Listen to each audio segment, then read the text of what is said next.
आशा करता हूँ आप सब बहुत अच्छे होंगे। मेरा नाम है सिद्धांत अग्निहोत्री। स्टडी ग्लोस पे आपका बहुत बहुत स्वागत है। दोस्तों, हम हर संडे अब फिर से स्पेशल लेक्चर्स लेंगे। तो आज हम बात करेंगे धर्म के इतिहास की। अब तक ऐसा लेक्चर शायद यूट्यूब पे कहीं होगा नहीं। तो आज हम सारे धर्मों के इतिहास की बात करेंगे। तो लेक्चर्स थोड़ा लंबा हो गई, थोड़ा क्या काफी लंबा होगा, 1 से 1.5 से 2 घंटा, मुझे नहीं पता कितना लंबा हो जाएगा ये। लेकिन हम सारे इंपॉर्टेंट धर्मों की बात करेंगे, बहुत ही ज्यादा जरूरी है ये। चलिए आगे बढ़ते हैं। चैनल को सबसे पहले यार सब्सक्राइब कर दो, हमारी खाली यही आपसे रिक्वेस्ट है। ग्रोथ एकदम रुक गई है। तो अब तो मैं यूट्यूब पे भी कल से आ गया हूँ प्रॉपर। आप चैनल को प्लीज सब्सक्राइब करिए। तो हिस्ट्री ऑफ रिलीजन्स इंस्टा पे आइए, टेलीग्राम पे आइए। देखिए, अगर हम धर्मों की बात करें तो 2 धर्म है, एक है इब्राहिमिक, एक है नॉन इब्राहिमिक। इब्राहिमिक जिनके कॉमन पेट्रियार्क इब्राहिम है, जैसे सबसे पहला जुडाइज्म, और हम उसकी सबसे आखिरी में बात करेंगे इस्लाम, क्रिश्चियनिटी। ये 3 आपके इब्राहिमिक रिलीजन है। नॉन इब्राहिमिक में हिंदुइज्म, जैनिज्म, बुद्धिज्म, सिखिज्म, ये सब। तो ये आज से नहीं, बहुत सालों पहले से धर्म है। धर्म मतलब धर्म की बहुत सारी परिभाषाएं होती हैं, लेकिन अगर मोटे मोटे तौर पे देखें तो इट मींस राइटियस कंडक्ट। तो दुनिया का सबसे पुराना धर्म है हिंदुइज्म, ठीक है। जो इसके रूट्स और जो इसके कस्टम्स हैं वो 4000 साल पहले पुराने हैं। हिंदुइज्म की बात करें तो इसको सनातन धर्म बोला जाता है, आपको पता ही है, सनातन धर्म। हिंदू तो बेसिकली अरब्स ने दिया कि सिंधु नदी और हिमालय के बीच का, मतलब जो इधर साइड का जो लैंड है वो हिंदू है। हिंदू कुश पार करके यहां पे आते हैं। वैसे तो हमको सनातनी बोला जाता है, और ये सबसे पुराना धर्म है। It is the world's oldest religion और दुनिया का सबसे लिबरल रिलीजन है। हिंदुइज्म अभी 3rd लार्जेस्ट है। सबसे पहले पे है क्रिश्चियनिटी, सेकंड पे Islam, and Hinduism basically is the 3rd largest, ठीक है। ये चीज, सबसे ज्यादा हिंदू कहां रहेंगे? भारत में ही रहेंगे। 95% of the world's Hindus live in India. Hinduism एक धर्म नहीं है, एक सोच है, ठीक है। हिंदुइज्म बेसिकली कभी खत्म ही नहीं हो सकता। धर्म चले जाएंगे, बिल्कुल सही बात है, धर्म आएंगे जाएंगे, लेकिन हिंदुइज्म जो है वो कभी जाएगा ही नहीं, क्योंकि ये रियलिटी को बताता है। जो चीज नेचर ने बनाई है, हिंदुइज्म में सबसे ज्यादा रिस्पेक्ट है नेचर की। जो भी चीज इस प्रकृति में बनाई है उन सबको रिस्पेक्ट दो, और जो चीज चल रही है उसको भी रिस्पेक्ट दो। Everything, each and everything is acceptable in Hinduism. हर चीज हिंदुइज्म में एक्सेप्टेबल है। ये एक सिंगल रिलीजन नहीं है, लेकिन बहुत सारे ट्रेडिशंस और फिलॉसफी, ये एक सोच है। वही बता रहा हूं ना मैं, आप सोच को मार ही नहीं सकते हो, वो फैलती रहेगी जनरेशन टू जनरेशन। हिंदुइज्म में साइंस है, हिंदुइज्म में योग है, हिंदुइज्म में फिलॉसफी है, हिंदुइज्म में साइकोलॉजी है, हिंदुइज्म में कैसे जीवन जिया जाए इसका पूरा का पूरा वर्णन है। हिंदुइज्म बहुत ब्रॉड है। हिंदुइज्म को पढ़ना बहुत टाइम लग जाएगा, क्योंकि यहां पे हर एक फिलॉसफी को जगह मिली है। ये एक अम्ब्रेला है, आप समझ लीजिए। ये दुनिया का कॉलेज है जहां से रिलीजन्स निकल रहे हैं, लेकिन कॉलेज एक ही है, बहुत बड़ा, बहुत। लेकिन वही है ना कि हिंदुइज्म में कट्टरता की कोई जगह नहीं है। राइटिस्ट हर जगह होते हैं, लेकिन कट्टर रिलीजन नहीं है हिंदुइज्म। ये दुनिया का सबसे लिबरल रिलीजन है, तभी तो ये आगे बढ़ रहा है। अब लिबरल मतलब ये नहीं होता है, आजकल लिबरल की परिभाषा बदल दी गई है। लिबरल को बोला जाता है कि अरे ये तो धर्म को गाली, वो लोग बेवकूफ होते हैं जो ऐसा करते, किसी के धर्म को गाली देते हैं, किसी को अनपढ़ गंवार समझते हैं, वो बेवकूफ है, वो लिबरल्स नहीं है। लिबरल मतलब है जो सही वो सही, दिन है तो दिन बोलेंगे, रात है तो रात बोलेंगे, सिंपल। जो फंडामेंटल राइट्स है, फंडामेंटल नेचर है ह्यूमंस के, उनको आगे रख के चीजों को समझाना हिंदुइज्म ये करता है। तभी तो एक समय पे हम दुनिया की 33% जीडीपी को कंट्रोल करते थे, सब कुछ हमारा, क्योंकि हमारा धर्म ही ऐसा था।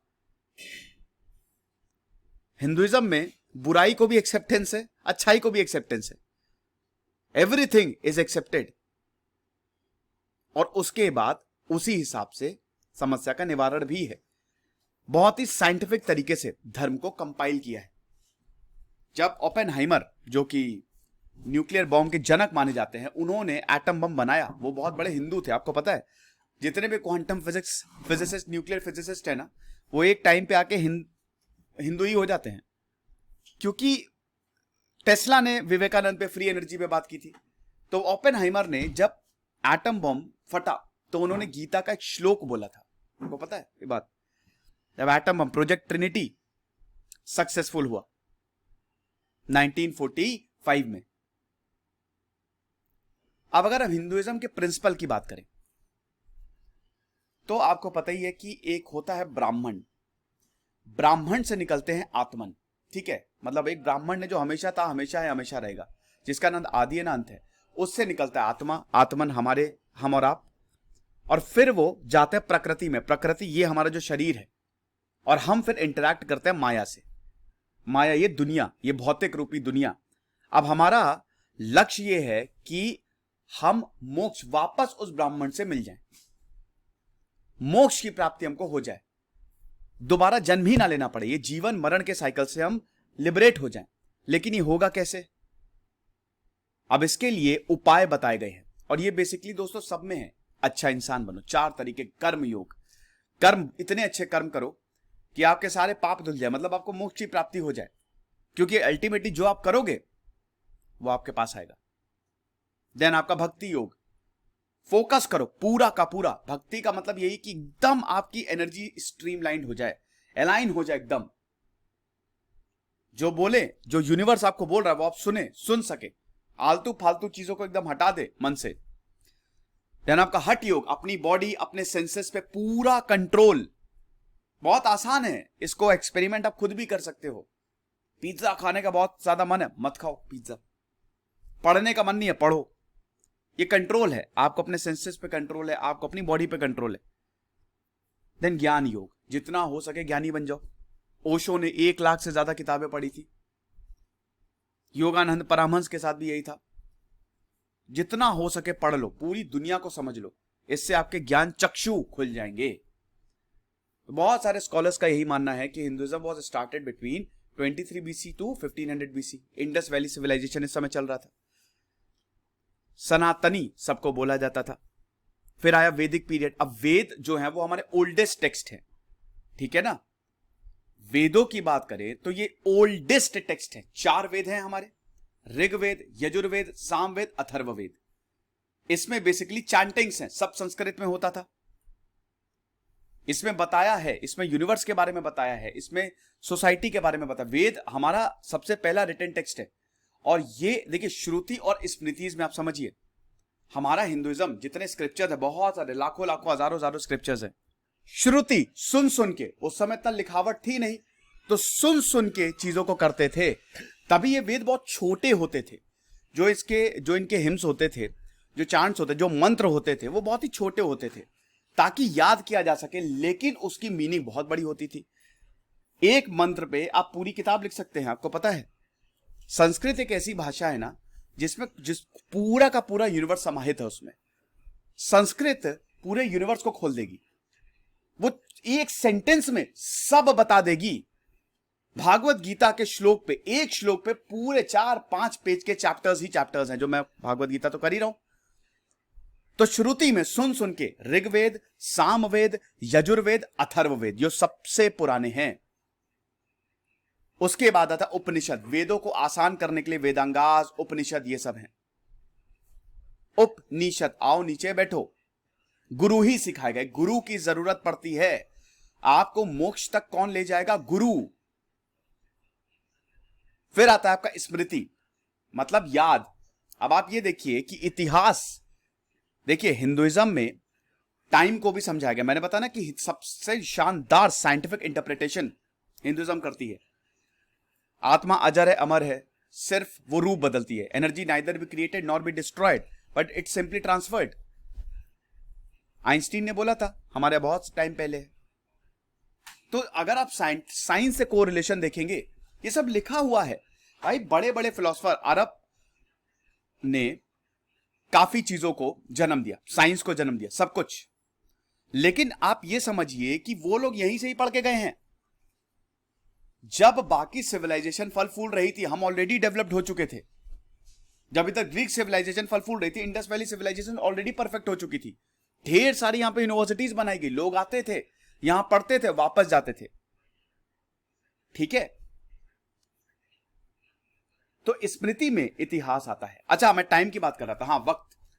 देखिए, वक्त को भी यहां पे डिफाइन किया गया है, 4 युगों में वक्त को डिफाइन किया गया है। और गाय के 4 पैर को, गाय बहुत पवित्र है। देखिए, पवित्रता, हिंदुइज्म नेचर की पूजा करता है, यूनिवर्स की पूजा करता है, क्योंकि यूनिवर्स इज अलाइव। वो सच है, आप देखते ही होंगे, आप महसूस करते होंगे, वो सच है। और अगर आप जेन्युइन है तो ये देखिए, सब एटॉमिक, एवरीथिंग इज साइंस, ये सब एटॉमिक लेवल पे काम कर रहा है। ज्यादातर चीजें तो प्रूव ही हो चुकी है, हालांकि अभी भी 90% साइंस हम डिकोड नहीं कर पाए हैं। डार्क एनर्जी, डार्क मैटर, ये सब।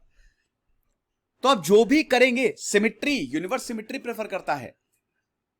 अगर आपने किसी के साथ बुरा किया तो आपके साथ बुरा होगा। सिमिट्री, जीरो है ये एवरीथिंग। ये चीज समझ के चलनी, और हिंदुइज्म ने इसी को बहुत ही ब्यूटीफुली तरीके से समझाया है। तो 4 युग हैं, सतयुग और अच्छा ठीक है, सतयुग, देन आपका त्रेता युग, द्वापर युग, कलयुग। अब इन युगों को गाय के 4 पैरों से दर्शाया गया है। अलग अलग पुराणों में इसका वर्णन है कि युग कैसे होंगे, बहुत अच्छे से इसको दर्शाया गया। साथ ही साथ हिंदुइज्म में मैंने बताया ना कि यहां पे नेचर की पूजा की जाती है, पेड़ों की पूजा की जाती है, पीपल की पूजा की जाती है, जानवरों की पूजा की जाती है।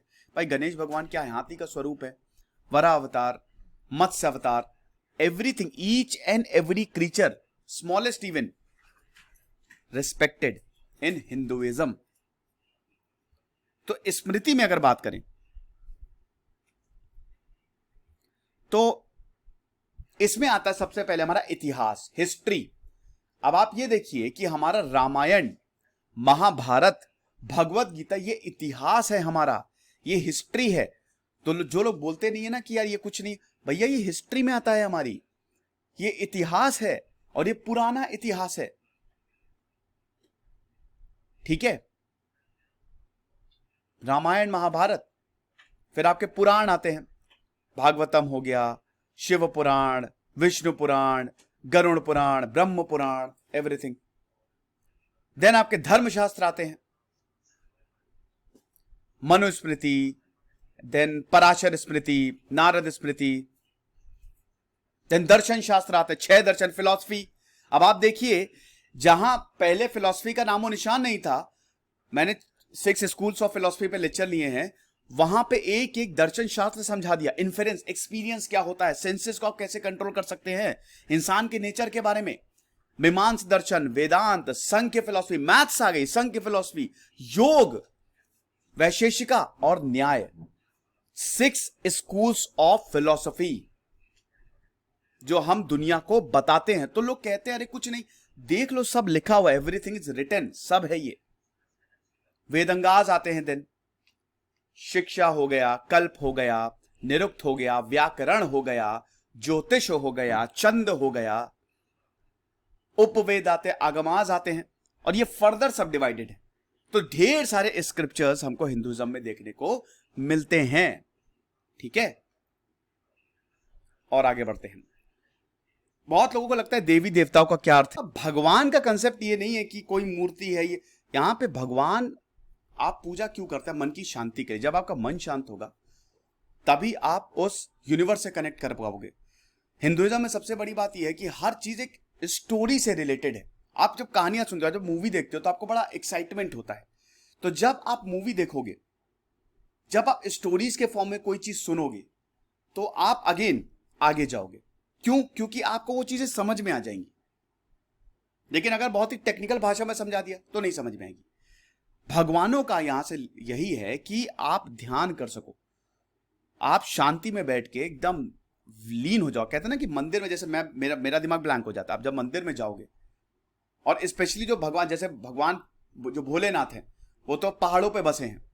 नेचर, जब आप पहाड़ों पे जाओगे ऑलरेडी एक्सटेसी, निर्वाण वो होने लगता है, ऊपर से भगवान। तो वही मैं बता रहा हूं कि यहां पे भगवान का मतलब है पूजा, स्मरण का मतलब है मन की शांति। और जब मन की शांति होगी ना, तो चीजें एकदम सॉर्ट आउट होने लगती है। जब आप एक काम इंसान कुछ भी कर सकता है, बिल्कुल शांति से आप सारी प्रॉब्लम पे सब कुछ कंट्रोल, वो सब हाथ में आपके हाथ में है। जैसे ना कि जब आप गाड़ी एकदम स्टेबल चलाते हो तो स्टीयरिंग हाथ आपके हाथ में है, लेकिन अगर आप बहुत तेज चलाते हो तो दिक्कत हो सकती है। तो अगर बात करते हैं, बहुत सारे देवी देवता हैं, लेकिन ब्रह्मा विष्णु महेश। अब आप ये समझो कि अगर मैं इससे साइंस से रिलेट करूं, इलेक्ट्रॉन प्रोटॉन न्यूट्रॉन, तो ब्रह्म विष्णु महेश, ठीक है। ब्रह्म जिन्होंने इस दुनिया को बनाया है, सब इनकी नाभि से निकले, सर से ब्राह्मण निकले, देन जैसे जैसे नीचे आते हैं क्षत्रिय वैश्य शूद्र, 4 डिवीजन। विष्णु जो प्रिजर्वर हैं, प्रोटेक्ट हैं, एक ने बनाया एक प्रोटेक्ट करेगा। अब इस दुनिया को प्रोटेक्ट, अब आप देखिए इसको रिलेट करिए, इस दुनिया को प्रोटेक्ट हम ही करेंगे। विष्णु का जो जीवन है वो एक आम इंसान का जीवन है। विष्णु टाइम को दिखाते हैं। लक्ष्मी विष्णु जी की कंसॉर्ट है, वो उनकी पूजा करती है। क्यों? क्योंकि उन्हें वक्त को पार पा लिया है। शेषनाग यहां पे टाइम है, वक्त है। तो Vishnu basically he is the preserver. और विष्णु का जो जीवन है, विष्णु के 10 अवतार थे। अब ये देखिए 4:3:2:1, मैथ्स के हिसाब से देखें, मैथ्स कहते हैं उस समय डिस्कवर नहीं हुई थी, तो इतना सब स्ट्रक्चर्ड कैसे है? 4:3:2:1। सतयुग में विष्णु के 4 अवतार थे और गाय के भी 4 पैर थे। दया, तप, शौच, सत्य, धर्म के 4 पैर। धर्म को यहां पे गाय से दर्शाया गया है। अब एक एक युग में एक एक पैर गायब होता जाएगा। फिर आया त्रेता युग, विष्णु के 3 अवतार, जब रामायण लिखी गई एक पैर गायब हुआ। देन आया आपका द्वापर युग, जब महाभारत लिखी गई 2 पैर गायब हो गए। और फाइनली आपका है कलयुग, जहां पे 3 पैर गायब हो चुके, खाली सत्य बचा है। और अब विष्णु का एक ही अवतार बाकी है, कौन सा? काल्की। तो ये सब स्ट्रक्चर्ड है। हिंदुइज्म ये भी बोलता है कि भगवान कोई भी हो सकता है, जो बुद्धिज्म कहता है। अभी हम बालक की देखिए बहुत सारे धर्मों की बात करनी है, तो मैं यहां पे आपको सारे धर्मों के बता के, फिर मतलब जो एक एक धर्म है उनको बता के आगे बढ़ जाऊंगा, क्योंकि अभी आगे बहुत सारे धर्म आने हैं। देन देवी, देन आपका ब्रह्म विष्णु शिव, भगवान शिव जो यूनिवर्स को डिस्ट्रॉय करते हैं। किसी भी चीज को रिक्रिएट करने के लिए you have to destroy it. Shiva का तांडव। देन देवी जो धर्म को रिस्टोर करती हैं। Then Lakshmi, then Saraswati. सब हम ये देखते हैं कि these are the Hindu gods and goddesses and we worship them. अब इससे पहले हम आगे बढ़े, देखिए हमारा जो नया ऐप है study glows learning app, you have to download that. आपको उस ऐप को डाउनलोड करना है, स्टडी ग्लोज लर्निंग ऐप, वो हमारा नया ऐप है। और उस ऐप पे आप जाइए और हमारे सारे कोर्सेज पे 20% ऑफ है। ये सेल आज तक ही वैलिड है, मॉनसून सेल है। बहुत ही सस्ते में दोस्तों हमने कोर्स निकाले, तो डिस्क्रिप्शन और कमेंट बॉक्स में लिंक दिया है, ठीक है। तो हिंदुइज्म होली बुक्स की बात करते हैं। वेद हैं, चलिए तो मैं आपको बता ही चुका हूं, ऋग्वेद, सामवेद, यजुर्वेद, अथर्ववेद, देन उपनिषद, भागवत गीता, 18 पुराण, रामायण और महाभारत, ये सब संस्कृत में। Sanskrit is the oldest language. अब हिंदुइज्म वर्सेस बुद्धिज्म, बुद्धिज्म भी एक तरीके से देखिए टीचिंग्स काफी ज्यादा सिमिलर हैं, टीचिंग्स बहुत ज्यादा। हिंदुइज्म बुद्धिज्म की भी टीचिंग्स काफी सिमिलर है, कुछ पैमानों पे डिफरेंस है, बहुत सिमिलैरिटीज है। मैंने बताया ना कि हिंदुइज्म, भारत से जितने धर्म निकले आपको बहुत सारी सिमिलैरिटीज मिलेंगी। हर कोई री इनकारनेशन, कर्म, दोनों ही धर्म इसमें बिलीव करते हैं। पाथ टू सैल्वेशन क्या होगा? एनलाइटनमेंट। हिंदुइज्म भी शांति की बात करता है, बुद्धिज्म भी बिल्कुल शांति की बात करता है, लेकिन सबसे बड़ी बात है बुद्धिज्म इक्वालिटी की बात करता है। बुद्धिज्म कास्ट को रिजेक्ट करता है और रिचुअल्स को भी। हिंदुइज्म भी करता है, लेकिन उसका एक तबका, अद्वैत वेदांत। क्योंकि वैदिक पीरियड में डिवीजन तो हुए, हर धर्म में कुछ बुराइयां होती, कुछ अच्छाइयां होती हैं, याद रखिएगा। So the priesthood and the gods, इसमें बहुत, लेकिन वही है ना कि इसका एक इंटरप्रिटेशन है। प्रॉब्लम यह है कि हम इंटरप्रिटेशन पे नहीं जाते हैं, हम चीजों से ज्यादा अटैच हो जाते हैं, वस्तुओं से ज्यादा अटैच हो जाते हैं। उसका असली मतलब क्या है ये हम भूल जाते हैं। हमको असली मतलब जानना है कि वो है तो क्यों है। सिर्फ वो है, हम उसी से अटैच हो गए। आपके साथ, अगर आप रिलेशनशिप में हैं तो आपके साथ जो आपकी संगिनी है या जो जिसके साथ भी आप अटैच हैं, चाहे वो लड़का हो चाहे लड़की हो, तो वो बस है, दैट्स इट। इसीलिए झगड़े होते हैं कि तुम हो तो ये क्यों नहीं कर रही हो। अरे वो है क्यों, उसका उद्देश्य क्या है, अगर आप ये समझ लो उसका इंटरप्रिटेशन क्या है, तो या तो आप जाओगे ही नहीं रिलेशनशिप में, या जाओगे भी तो बहुत ही शांत रहोगे। 4 सेक्ट्स होते हैं बेसिकली हिंदुइज्म में, मोटे मोटे तौर पे। शैविज्म जो कि भगवान शिव को फॉलो करते हैं, वैष्णविज्म जो कि विष्णु को फॉलो करते हैं, शक्तिज्म जो कि देवी देवता, और समर्थिज्म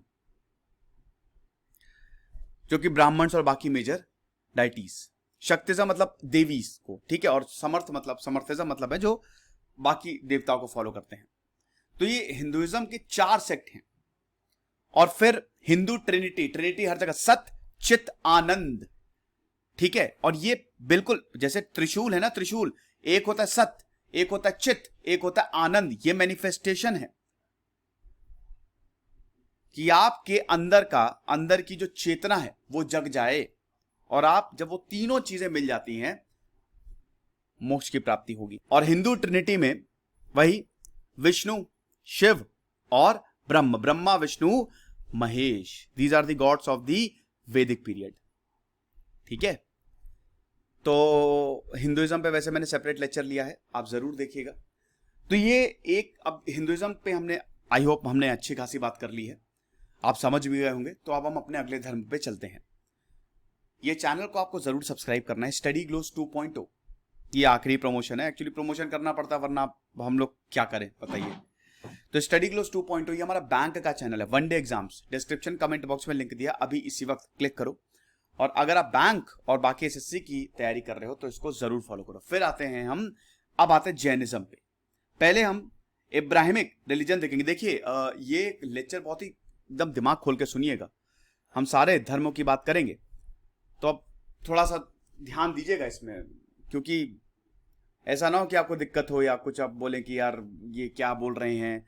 हम यहाँ पे किसी को वो नहीं, मतलब जो चीज है वो बता रहे हैं, तो इसीलिए थोड़ा सा दिमाग खोल के और थोड़ा सा अच्छे से सुनिएगा। तो जैन धर्म ये it is the ancient religion. ये भी लिबरेशन, देखिए जो नॉन इब्राहिमिक रिलीजन है वो लिबरेशन, मोक्ष की बात तो करते ही करते हैं, लेकिन disciplined. You have to be disciplined.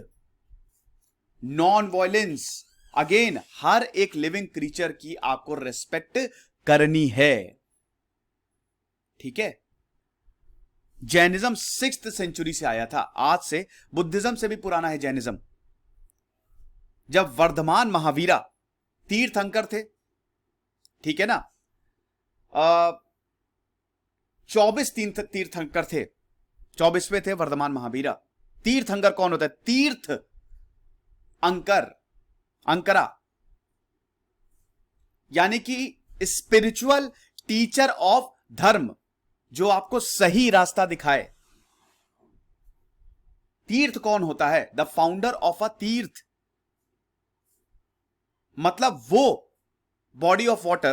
तीर्थ मतलब होता है वो शैलो पार्ट या बॉडी ऑफ वाटर जिसको आप आसानी से पार कर सकते हैं। तीर्थ पिलग्रिम्स को भी दिखाता है, जो हमारे तीर्थ स्थान है, मंदिर दूर दूर,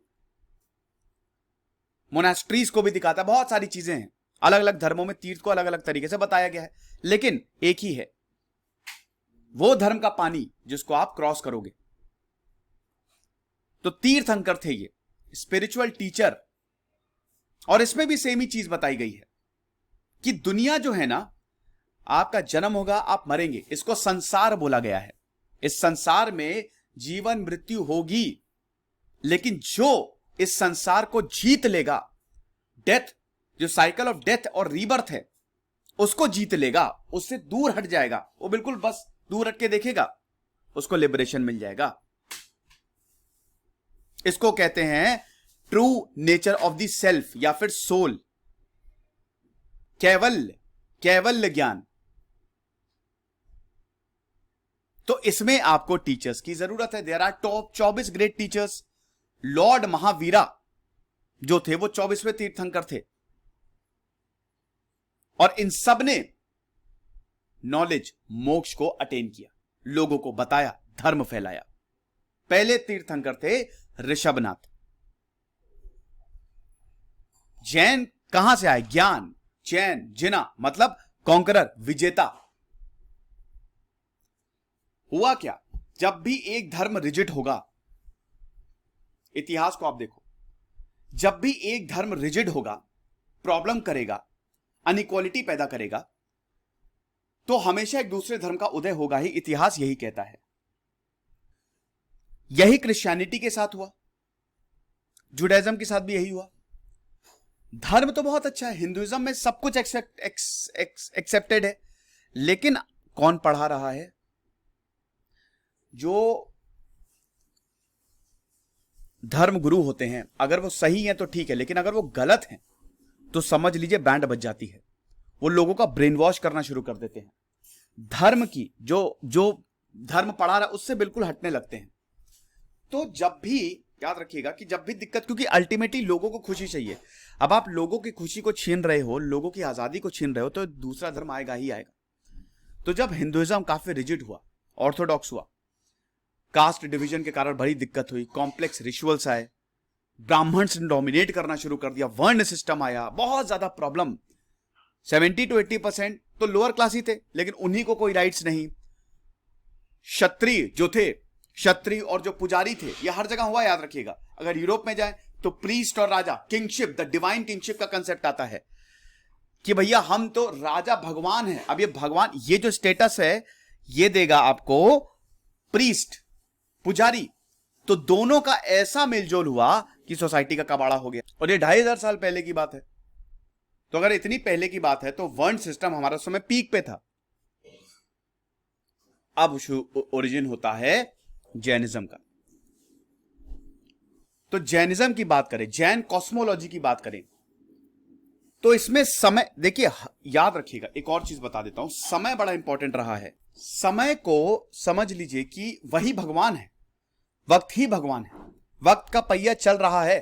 और समय को यहां पे ज्यादातर धर्मों में सांप बड़ा इंपॉर्टेंट है, सांप से दिखाया है। यस, तो जो व्हील ऑफ टाइम है, ये दो हाफ में डिवाइडेड है। उत्सर्पिणी, देखिए सर्पिणी, सर्प, सांप, उत्सर्पिणी एसेंडिंग टाइम साइकिल जो चल रहा है, जो ऊपर की तरफ जा रहा है। अवसर्पिणी डिसेंडिंग टाइम साइकिल जो नीचे की तरफ जा रहा है। वैसे आपको बता दूं कि अगर पोइट्री की बात करें तो उत्सर्पिणी को एक नदी के हिसाब से भी दिखाया गया है जो किनारे तक जाएगी। वक्त जो है, देयर आर टू फोल्ड, एक जो ऊपर जा रहा है, एक जो नीचे जा रहा है। और अवसर्पिणी के 6 स्पोक्स हैं। प्योर ब्लिस, ब्लिस, सोरो ब्लिस, ब्लिस सोरो, सोरो, प्योर सोरो, ये है 6 स्पोक। पहले में बात करते हैं 16 साल की, जिसमें आपको दुख झेलना पड़ेगा, you are on 1 foot. Second में बात करते हैं 100 साल की। थर्ड में बात करते हैं पावर। फोर्थ स्मोक में बात करते हैं जब आप और ज्यादा आपको पावर मिलेगी। पांचवें में मॉर्टल्स, छठे में लास्ट स्टेज। ये बेसिकली प्रोग्रेसिव है। लेकिन अगर हम बात करते हैं अवसर्पिणी की, तो it is descending time of cycle, जो नीचे जा रहा है। ये हमारे जैनिज्म का कॉस्मोस है। अब ये आप देख सकते हैं हिंदू जैनिज्म के 5 डॉक्ट्रिन। सबसे पहले जैनिज्म बोलता है अहिंसा नहीं करनी है, लिविंग बीइंग को आपको नुकसान नहीं पहुंचाना है, हमेशा सच बोलना है, कभी भी चोरी नहीं करनी है, कभी प्रॉपर्टी एक्वायर नहीं करनी है किसी दूसरे की, हमेशा लड़ाई नहीं करनी है प्रॉपर्टी को लेके, और you have to observe continence, brahmacharya. ठीक है, तो ये 5 डॉक्ट्रिन्स है जैनिज्म के। अब आप यही समझिए कि जो जैनिज्म है, वर्धमान महावीरा ने इसको फैला दिया। 540 बीसी में इनका जन्म हुआ 23वें तीर्थंकर थे पार्श्वनाथ, 24वें थे वर्धमान महावीरा। वैशाली में, कुंदग्राम वैशाली में इनका जन्म हुआ। रॉयल फैमिली से आते थे ये। इनके पिताजी का नाम था सिद्धार्थ, क्षत्रिय क्लैन के हेड थे। इनकी माताजी का नाम था त्रिशिला। 30 साल की उम्र में इन्होंने अपने घर को छोड़ दिया। 12 साल तक ऐसे ही घूमते रहे ये। ऑस्टेरिटी, प्रैक्टिस ऑस्टेरिटी, एकदम कड़ी तपस्या की। उसके बाद इनको स्पिरिचुअल नॉलेज हुई, कैवल्य, जिसको सब कुछ पता लग जाता है। कॉन्कर्ड मिजरी एंड हैप्पीनेस 42 साल की उम्र में। पहला सरमॉन, पहली टीचिंग, कहते ना कि जब एक टीचर आता हो पहली टीचिंग में ही सब मंत्र मुग्ध, वो ये इन्होंने पावा में दी। सब बिहार है, बिहार से निकले हैं ये। सिंबल जो है ये लॉयन था। हर एक तीर्थंकर का एक सिंबल था। ये सब टीचर्स थे, तीर्थंकर टीचर सबसे पुराना वो है प्रोफेशन। 72 साल की उम्र में पावापुरी बिहार में ही इन्होंने स्वर्ग की प्राप्ति की। तो जैनिज्म के टेनेट्स क्या है? सबसे पहले तो भगवान पे विश्वास रखो। भगवान है, यस, लेकिन वो महावीर जिन से नीचे ही है। सबसे ऊपर आपके महावीर ही आएंगे, तो उनकी आपको पूजा तो नहीं, लेकिन हां उनको आपको मानना है। वर्ण सिस्टम को इन्होंने कंडेम नहीं किया, लेकिन वर्ण सिस्टम में जो इविल्स है, जो गलत व्यवहार होता है, उसको बिल्कुल इन्होंने कंडेम किया। और जो रिचुअली, जो परंपरा के नाम पे ये सब गलत चीजें होती हैं, उसको भी इन्होंने बिल्कुल नकारा। अनेकांतवाद, ये सबसे बड़ी बात है। अनेकांतवाद में एकांतवाद में अनेकांतवाद मतलब अल्टीमेट ट्रुथ और रियलिटी बहुत ज्यादा कॉम्प्लेक्स है। मल्टीपल एस्पेक्ट हैं, हर एक चीज के ढेर सारे एस्पेक्ट हैं। The principle of Anekantavada. Then Syadvada, जो भी जजमेंट्स है दे आर कंडीशनल। कुछ कंडीशन, सर्कमस्टेंसेस, सेंसेस में सही है, मतलब हर एक चीज कंडीशन पे डिपेंड करती है कि डिफरेंट पॉसिबिलिटीज क्या होगी। अगर मान लीजिए आप खुश हैं, बहुत अच्छी बात है, खुश है तो हमने जजमेंट पास कर दिया, लेकिन खुश क्यों है? बहुत सारी प्रोबेबिलिटीज हैं। आपने किसका मर्डर किया तो खुश है, तो क्या हम उसको जस्टिफाई करेंगे? नहीं, क्योंकि जैनिज्म उसको नकारेगा। अनेकांतवाद की बात करें तो जो बेसिक डिफरेंस है स्यादवाद और अनेकांतवाद में, अनेकांत यहां पे इट इज द नॉलेज, हर एक चीज की नॉलेज, डिफरेंट एट्रीब्यूट्स। लेकिन अगर स्यादवाद की बात करें तो ये डिस्क्रिप्शन है ऑफ अ पर्टिकुलर एट्रीब्यूट। जैसे एक इंसान के बहुत सारे एस्पेक्ट होते हैं, मल्टीपल एस्पेक्ट, उसके ढेर सारे कैरेक्टरिस्टिक, उसकी नॉलेज होना इज अनेकांतवाद, लेकिन उसका डिस्क्रिप्शन इज स्यादवाद। फिर उसके बाद अटेनमेंट ऑफ लिबरेशंस की बात करता है, जिसके लिए आपको कोई रिचुअल्स की जरूरत नहीं है। पहले होता था, अरे मोक्ष की प्राप्ति आओ हमसे पूजा करवा लो, लेकिन ऐसा अब नहीं है। 3 ज्वेल्स, त्रिरत्न की अगर बात करें, राइट फेथ, सही भरोसा, राइट नॉलेज, सही ज्ञान, राइट एक्शन, ये 3 अगर आपने कर लिए तो समझ लीजिए आपको लिबरेशन के, आप तो महान हो जाएंगे। So these are the tenets of Jainism. 2 major sect हैं, दिगंबर और श्वेतांबर। दिगंबर सब त्याग देते हैं, कंप्लीट न्यूडिटी। यहां पे जो मेल मॉन्क्स होते हैं, they do not wear clothes. उनके लिए ये यूनिवर्सी, ये आसमानी उनका कपड़ा है। जो फीमेल मॉन्क्स होती है, ये unstitched plain sari, white sari पहनती हैं। और ये 5 वो जो होते हैं, 5 जो अभी मैंने बताया ना प्रिंसिपल डॉक्ट्रिन्स, उनको फॉलो करते हैं। ये माना जाता है दिगंबर में कि दे कैन नॉट, जो वुमेन्स है, they can not achieve liberation. अब ये तो एक थोड़ा सा जेंडर बायस हो गया, तो इसके ऊपर काफी विरोध भी हुआ है। सबसेक्ट्स आप देख सकते हैं, माइनर सबसेक्ट्स आप देख सकते हैं। श्वेतांबर की बात करें तो श्वेत, जो व्हाइट कपड़ा, बिल्कुल सफेद कपड़ा पहनेंगे। ब्रह्मचर्य को छोड़ के ये बाकी 4 वो उसको फॉलो करते हैं। दिगंबर शादी नहीं करेंगे लेकिन श्वेतांबर शादी कर लेंगे। ये मानते हैं कि जो औरतें हैं वो भी लिबरेशन को अचीव करती हैं। देखिए वो तो मेरा तो मानना ये है कि भाई लिबरेशन कोई भी अचीव कर सकता है, कोई भी, जानवर नहीं, क्योंकि जानवर में सेंस नहीं होते हैं। इंसानी जीवन में ही आप सेंसेस पे कंट्रोल कर पाएंगे, मतलब आप अपने आप को जान पाएंगे। तो मोक्ष जो कर्म है वो इंसानी जीवन में ही जनरेट होगा, ये चीज है। चलिए, फिर जैनिज्म, महावीर ने इसको फैलाया, ठीक है, बहुत ज्यादा, और ये फैला। लेकिन वही है ना कि ये भी बाद में वेस्ट और साउथ में भी गया, ये जहां पे ब्राह्मणिकल ऑर्डर वीक था, लेकिन हिंदुइज्म से ज्यादा दूर जा नहीं पाया। चंद्रगुप्त मौर्य ने, ये जैन एसेटिक मॉन्क्स, इन्होंने जैनिज्म को कर्नाटका में भी, चंद्रगुप्त मौर्य बाद में जैन हो गए थे, ठीक है ना, जैनिज्म इन्होंने अपना लिया था। तो ये सारी चीजें। अब हम बात, अच्छा जैन काउंसिल आप देख लीजिए, फर्स्ट जैन काउंसिल जो है ये पाटलिपुत्र में हुई थी, 3rd सेंचुरी बीसी। काउंसिल होती थी, धर्मों की काउंसिल ना बड़ा इंपॉर्टेंट काम करती थी, जैसे महासभा, ठीक है ना, कि यार धर्म की इस महासभा है, तो वो उससे धर्म और ज्यादा फैलता था। तो ये स्थूलभद्र इसने प्रिसाइड की, और सेकंड जैन काउंसिल वल्लभी में हुई थी 512 एडी, वल्लभी गुजरात, ठीक है।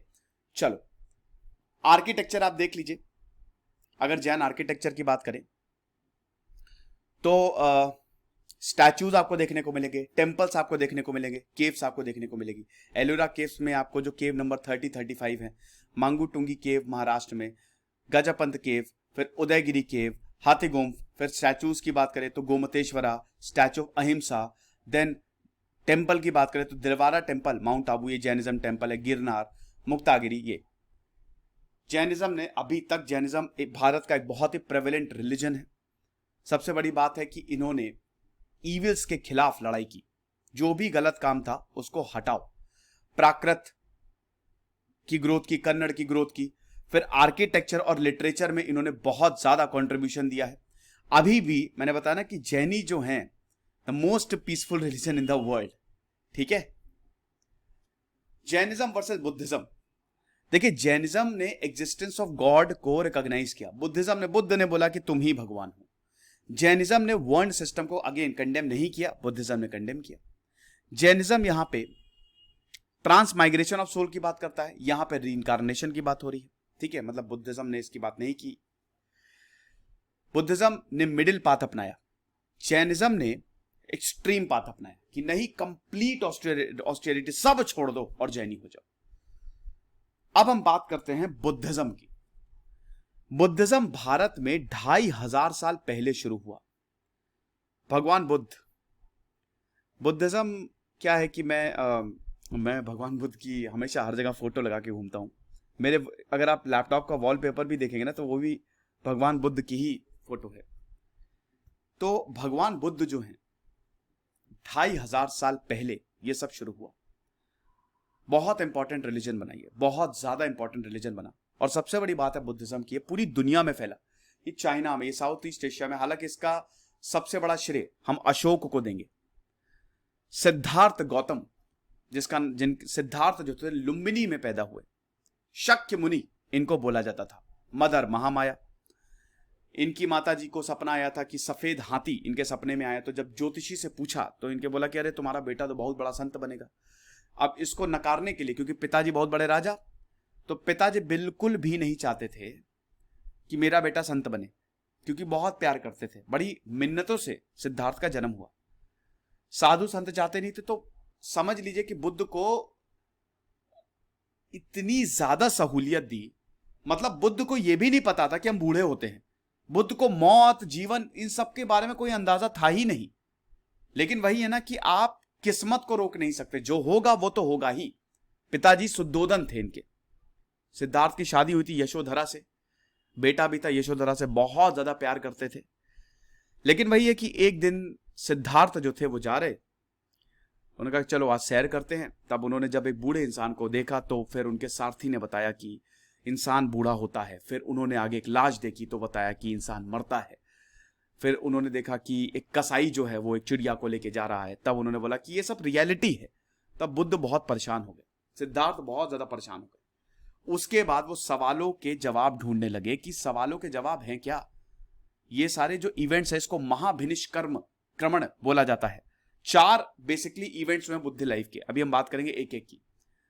शुरुआत के जो टीचर्स थे अलारा करामा और उद्रक रामपुत्र, ये शुरुआत के मतलब जो टीचर्स थे, गुरु की जरूरत पड़ती है ना, बुद्ध को आंसर नहीं मिले। बुद्ध ने अपना घर बार छोड़ दिया।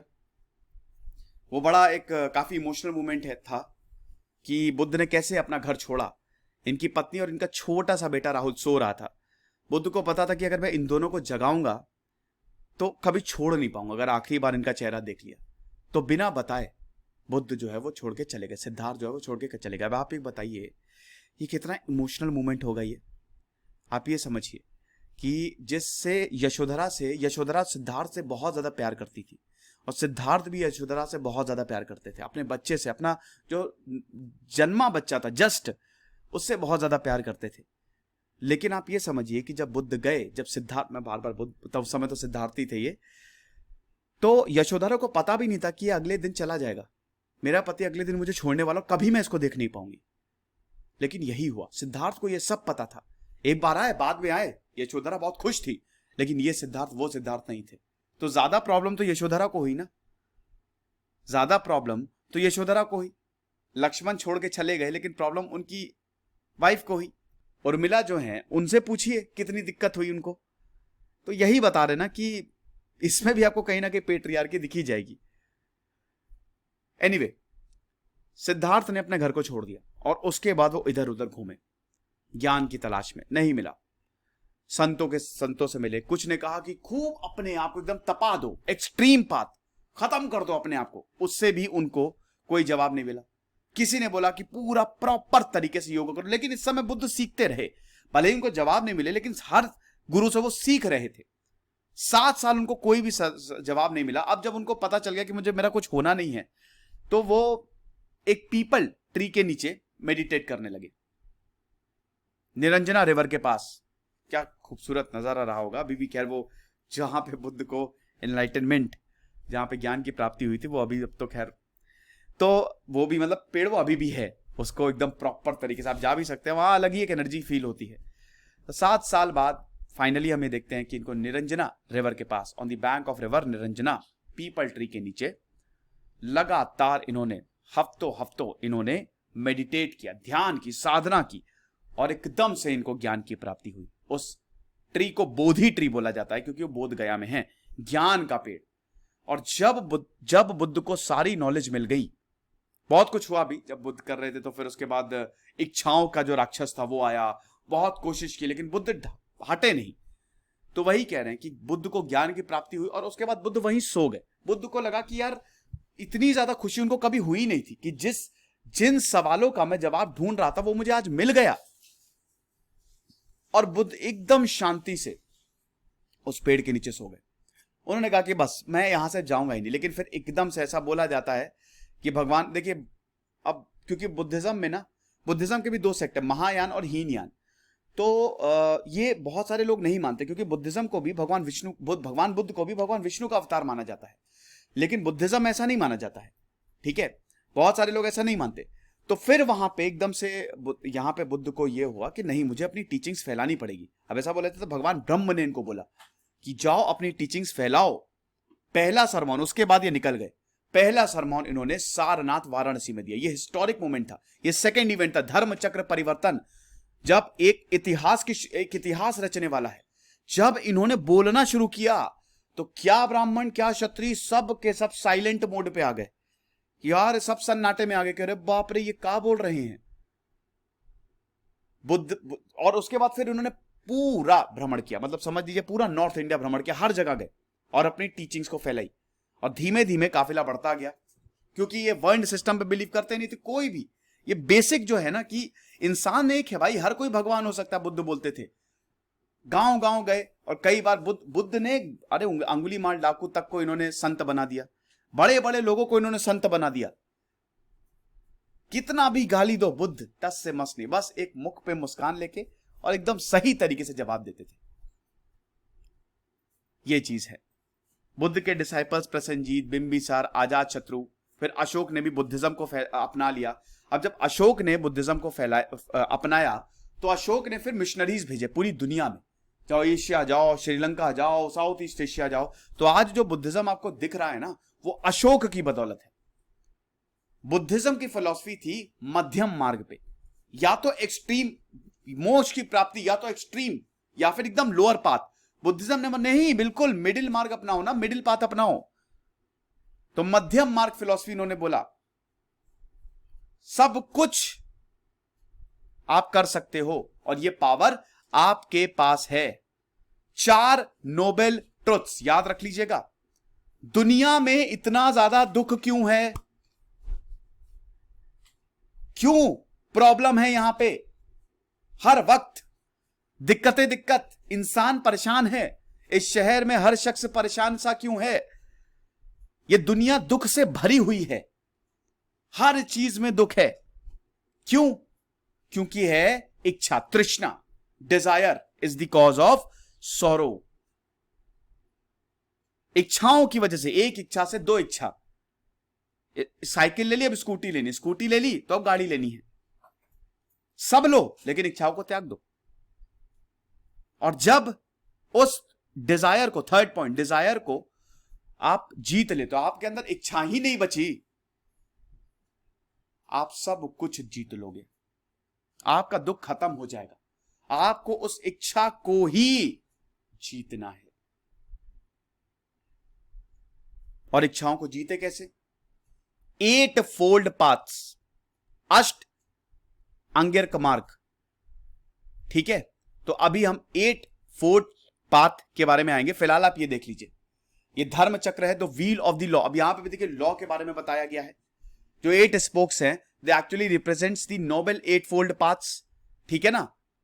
देन लोटस फ्लावर, ये it is the symbol of purity. Stupa, यहां पे it basically symbolises the universe. और ये बुद्धिज्म का एक बहुत बड़ा सिंबल है। त्रायरत्न, 3 ज्वेल्स, बुद्धिज्म, धर्म और संघ। बुद्ध, धर्म और संघ। संघ मतलब एसोसिएशन, जो बुद्धिज्म को फॉलो करेंगे। फिर chakra, protection against all evil. Then dhwaja, Buddha की टीचिंग्स की विजय, बुद्ध ने जो पढ़ाया। Then deer, basically deer park में हुआ था ये। ठीक है, हिरण, जहां पे खूब सारे हिरण घूमते थे, वहां पे वाराणसी में ये दिया था। तो इसीलिए it actually symbolises the first sermon. Then Naga, मैंने बताया ना, Naga is the protector of Buddha. मैंने बताया कि सांप की, जो आप समझिए कि जो सांप है ना, वो बहुत ही पूजनीय है।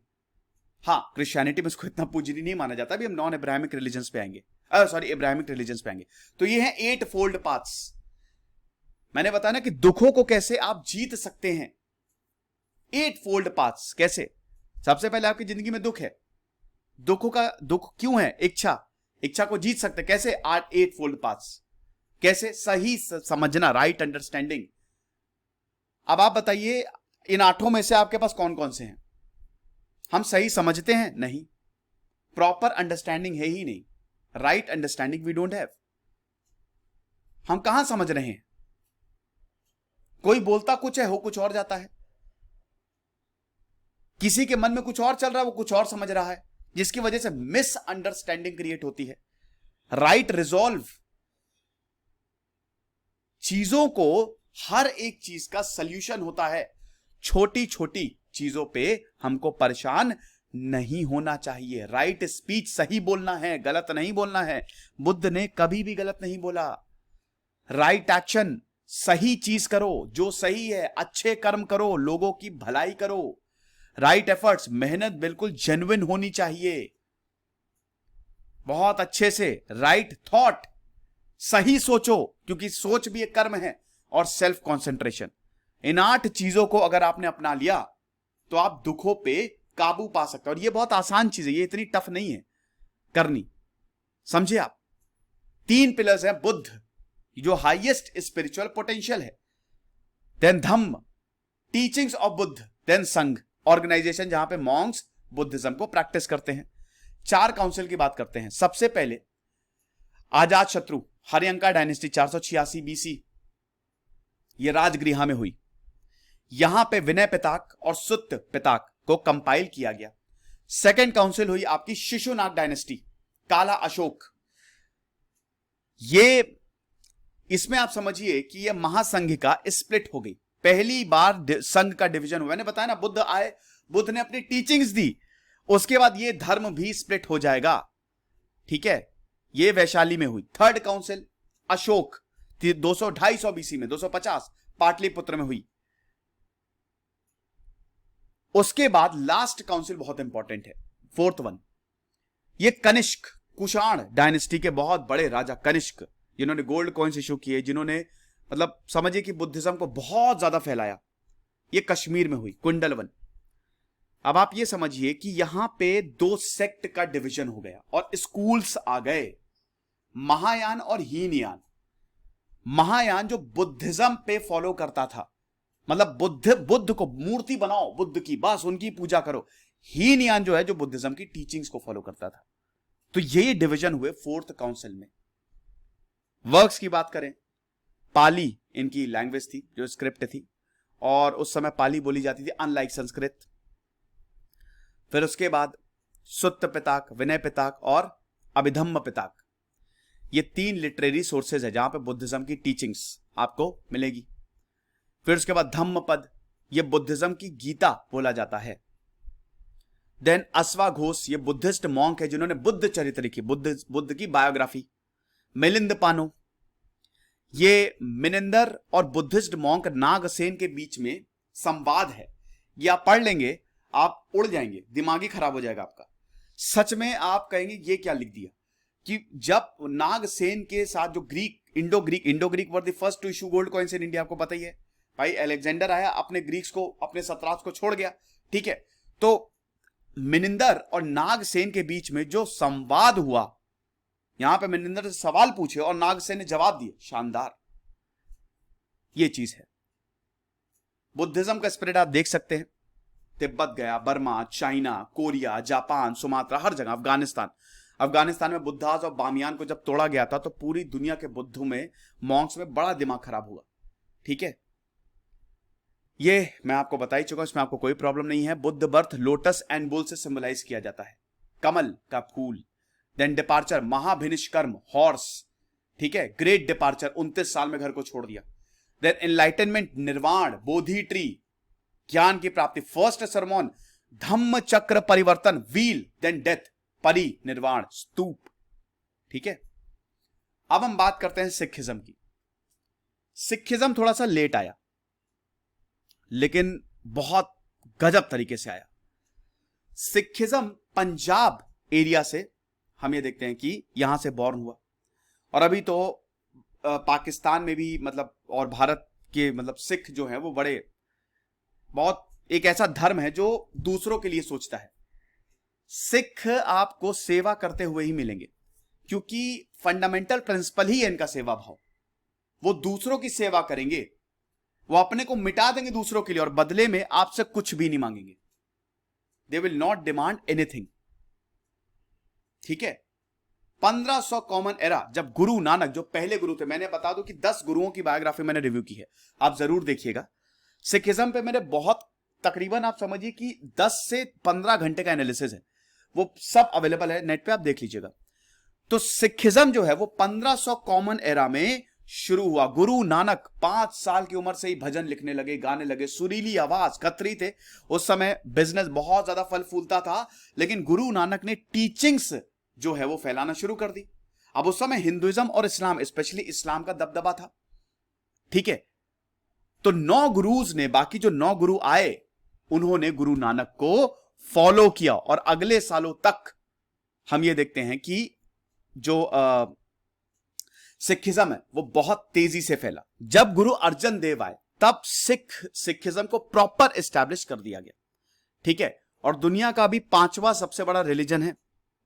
यस, दुनिया का 5वां सबसे बड़ा, 12 से 15 करोड़ सिख पूरी दुनिया में है। 1469 में गुरु नानक का जन्म हुआ, फर्स्ट सिख गुरु, और उसके बाद फिर गोविंद सिंह 10वें गुरु थे। 10वें गुरु के बाद गुरु ग्रंथ साहिबी सिखिज्म की हम ये देखते हैं कि गाइडर बनी। ठीक है, जो किताब है। तो गुरु नानक ने तो जीवन भर किस तरीके से जीवन को जीना है, सेल्फ कंट्रोल, प्योरिटी, ये जो मेटाफिजिकल भौतिक सुख है इसमें कुछ भी नहीं है, समझ रहे हैं। गुरु अर्जन जो कि 5th गुरु थे, उन्होंने सिखिज्म को वेल एस्टैब्लिश किया अमृतसर में। देखिए इसके बाद बहुत गुरु अंगद आए, फिर गुरु हर राय आए, काफी आए, लेकिन गुरु अर्जन ने जो 5th गुरु आए, उन्होंने अमृतसर में एस्टैब्लिशमेंट शुरू किया और उसके बाद सिखिज्म को पूरी दुनिया को दिखाया। आदि ग्रंथ यहां से एस्टैब्लिश होनी, मतलब जो आदि ग्रंथ थी सिख स्क्रिप्चर, वो ऑथोराइज की। अब देखिए यहां पे प्रॉब्लम मैं बताता हूं। गुरु अर्जन देव को एग्जीक्यूट कर दिया गया था। जब तक अकबर था तब तक ठीक, सिख और मुगलों के बीच में काफी ज्यादा तनातनी रही है, क्योंकि देखिए अकबर 1605 में मर गया, उसके बाद आया जहांगीर। अब जहांगीर और फिर जब औरंगजेब आया तो बहुत ज्यादा प्रॉब्लम हो गई थी। सिख और मुगल लड़ते रहे, मुगलों ने हमेशा सिखों को परेशान किया। अर्जन देव को एग्जीक्यूट किया गया 1606 में और गुरु तेग बहादुर को भी एग्जीक्यूट किया गया था। उसके बाद हर गोबिंद को, गुरु 6th गुरु जब ये हुआ, तब गुरु हर गोबिंद को यह पता चला यार ऐसे काम नहीं चलेगा, हमको कम्युनिटी को मिलिटराइज करना पड़ेगा। ये बुद्धिज्म का जमाना नहीं है, जैनिज्म का। ये जमाना बदल गया है, अब यहां पे युद्ध हो रहे हैं, यहां पे हमको मारा जाएगा, तो धर्म की रक्षा के लिए, लोगों की रक्षा के लिए हमको हथियार उठाने पड़ेंगे, सेल्फ डिफेंस के लिए। उसके बाद बहुत सारी बैटल्स लड़ी गई। यस, 4 सिख वॉर हुए, मुगल सिख वॉर, मैंने वो सब कवर किया। मैंने बताया ना कि कम से कम 25 से 30 लेक्चर्स है मेरे, आप देखिएगा। औरंगजेब भी जब तक आया तो औरंगजेब के भी समय में बड़ी दिक्कत थी, प्रॉब्लम बहुत ज्यादा औरंगजेब के बाद भी रही है। गुरु तेग बहादुर को 1675 को औरंगजेब ने अरेस्ट करके एग्जीक्यूट कर दिया। शीशगंज गुरुद्वारा जो है ना दिल्ली में, वो इसी को ही डिपिक्ट करता है। उसके बाद आए हमारे 10वें गुरु, गुरु गोविंद सिंह। 1.25 लाख से इख लड़ावा, तहु गोविंद सिंह नाम तरावा। गुरु गोविंद सिंह ने खालसा की शुरुआत की। Sikh as a military group Khalsa बोला गया 1699 में, ताकि वो अपने आप को बचा सके। They should able to defend their faith.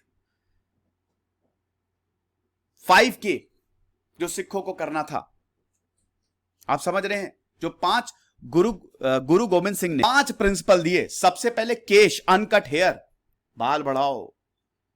Kang, wooden com, लकड़ी का कंघा रखो। कड़ा, आयरन ब्रेसलेट पहनो। कचेर, 100% कॉटन टाइबल अंडरगारमेंट।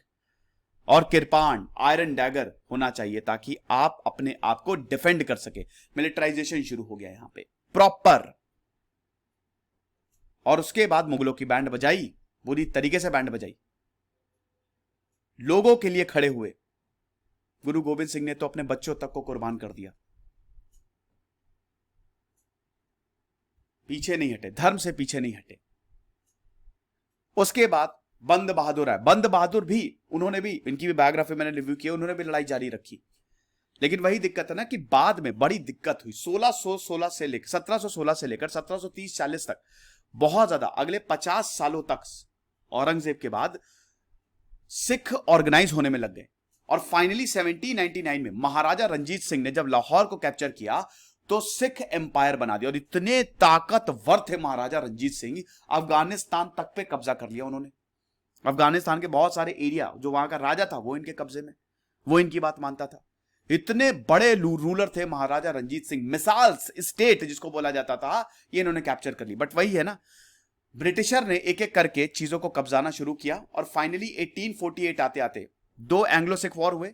1848 जब सेकेंड एंग्लो सिख वॉर हुआ, हम ये देखते हैं कि सिख एम्पायर टूट गया और ब्रिटिश ने पूरा कंट्रोल ले लिया सिख एम्पायर पे। इसी दौरान कश्मीर पे भी कंट्रोल आ गया डोगराओं का।